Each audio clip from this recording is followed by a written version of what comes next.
Guys, nandito na tayo sa Katiklan City Port. Ayan. Dito sa Malayaklan. Ayan yung port ng Katiklan. Yan na rin yung sakayan ng mga papuntang Boracay. Yung area na yan. Mga bangka yan, papuntang Boracay yan, patawid doon. Yan lang yung Boracay. Papunta na lang.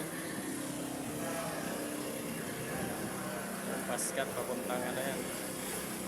Bulalakaw.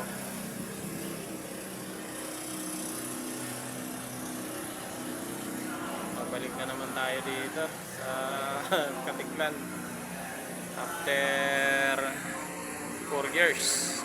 Hindi, 2 years kasi nagbakasyon pala tayo dito ng 2022.